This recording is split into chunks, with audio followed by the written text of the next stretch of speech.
Hello dear, कैसे हैं आप सब। तो डियर, आज का जो टॉपिक है ये हम लोग का है continuous and comprehensive evaluation, CC। देखिए, इस टॉपिक से आपका एक क्वेश्चन आता है, ठीक है। और ये जो टॉपिक है आपका हिंदी पेडालॉजी, इंग्लिश पेडालॉजी दोनों का है। तो डियर, यहाँ पे और पेडालॉजी में से कहीं से भी आ सकता है, EVS से भी आ सकता है, चाहे आपका SST से भी आ सकता है, कहीं से भी ये टॉपिक जो है आ सकता है, ठीक है। तो यहाँ पे हम आपको इंग्लिश से समझा दे रहे हैं और इसको फिर नेक्स्ट बार हम जो है हिंदी से भी आपके सामने लेके आएंगे। तो चलिए हम लोग जो है समझने की कोशिश करते हैं इसको, ठीक है। क्योंकि ये टर्म जो रहता है इंग्लिश में भी अधिकतर पूछा जाता है, इसलिए हम इंग्लिश लेके आए हैं यहाँ पे। तो देखिए, CC सबसे पहले इसका फुल फॉर्म पूछा जाता है, तो याद रखिएगा, continuous and comprehensive evolution. C मतलब होता है कॉन्टीन्यूस, C मतलब होता है कॉम्प्रिहेंसिव और E मतलब इवोल्यूशन, ठीक है। ये आपका CC का फुल फॉर्म है। तो पहला तो ये देख लीजिए कि ये होता क्या है। अब डियर, ये इसका मतलब होता क्या है, ठीक है। CC मतलब होता है ना डियर, किसी भी बच्चे की जो ओवरऑल जो एक्टिविटीज़ होती है, जैसे कि अगर हम उसकी पढ़ाई लिखाई, इसके अलावा अगर उसका क्यूलर एक्टिविटीज़ का बात करें, ठीक है, तो ये हर चीज़ को ये कवर करता है, उसके डेवलपमेंट का, बच्चे की डेवलपमेंट का, ठीक है, हर तरीके का डेवलपमेंट की बात करता है। अब देखिए यहाँ पे कॉन्टीन्यूस मतलब क्या होता है। तो कॉन्टीन्यूस जो रहता है ना, जो पूरी साल में, थ्रू आउट द ईयर, पूरी साल में जो बच्चे की डेवलपमेंट होती है, ऑल राउंड डेवलपमेंट, ठीक है। ऑल राउंड डेवलपमेंट मतलब सिर्फ ये नहीं कि वो पढ़ रहा था, हम उसका सिर्फ पढ़ाई का डेवलपमेंट देखेंगे, उसकी फिजिकल एक्टिविटीज़, ठीक है, हर एक एक्टिविटीज़, क्यूरिकुलर एक्टिविटीज़, हर चीज़ का डेवलपमेंट यहाँ पे देखा जाता है थ्रू आउट द ईयर। इसको हम लोग कहते हैं कॉन्टीन्यूस। कॉन्टीन्यूस मतलब ऐसे भी कंटिन्यू होता है। कंटिन्यू मतलब क्या हो गया कि आपका थ्रू आउट द ईयर जो कंटिन्यूस एक्टिविटीज़ हो रही है उसमें इसका ऑल राउंड डेवलपमेंट क्या है। नेक्स्ट है हम लोग का कॉम्प्रीहेंसिव। कॉम्प्रीहेंसिव मतलब होता है डियर, जो आपका मेंटल, इमोशनल और फिजिकल प्रोग्रेस जो रहता है बच्चे का, ठीक है, उसका ऑल राउंड डेवलपमेंट बोल रहा है। यानी मेंटल, मानसिक, फिजिकल, ठीक है, और इमोशनल डेवलपमेंट बच्चे का, ठीक है, इसके बारे में आपका कॉम्प्रीहेंसिव बात करता है। नेक्स्ट है आपका इवोल्यूशन।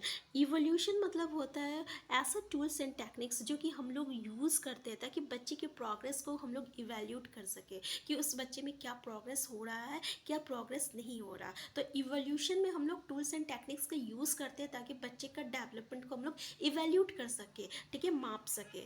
और कॉम्प्रीहेंसिव मतलब होता है बच्चे का जो आपका इमोशनल होता है, जो मेंटल होता है, जो फिजिकल डेवलपमेंट होता है थ्रू आउट द ईयर, वो देखना, ठीक है। और कॉन्टीन्यूस मतलब होता है ऑल राउंड डेवलपमेंट आपका थ्रू आउट द ईयर, जो बच्चे की डेवलपमेंट हो रही है उसके बारे में ये आपका कॉन्टीन्यूस बात करता है।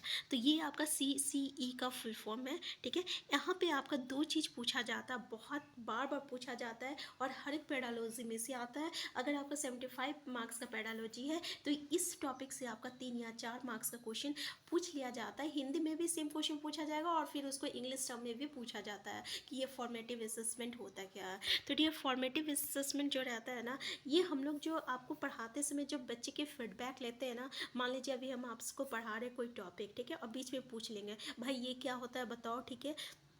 तो ये होता है फॉर्मेटिव असेसमेंट। या तो मान लो 2 सप्ताह पहले जो है हम बच्चे को, हम कोई चैप्टर पढ़ा दिए, उसके बाद फिर हम नेक्स्ट चैप्टर स्टार्ट किए, फिर बोले अच्छा ये बताओ उस चैप्टर में क्या हुआ था, ठीक है।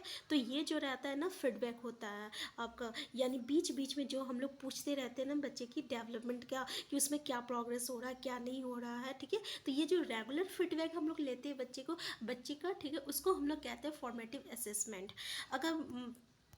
अगर सिंपल सा बात है, अगर आप मान लीजिए आप अभी कोई टॉपिक पढ़ा रहे हो, ठीक है, और पढ़ाते पढ़ाते पढ़ा लिए, वो टॉपिक कंप्लीट हो गया, ठीक है, और उसके बाद बीच में पूछ दिया अच्छा इस टॉपिक से तुम लोगों को क्या समझ में आया बताओ, चलो तुम उठ के बताओ कि इसका मतलब क्या हुआ, इसका मतलब क्या हुआ, ठीक है। अब उस टॉपिक को पढ़ाने के बाद आप उसका फीडबैक ले रहे हो बच्चे से, तो वो आपका फॉर्मेटिव असेसमेंट में आता है। क्लियर है ये फॉर्मेटिव असेसमेंट, समझ में आ गया, ठीक है।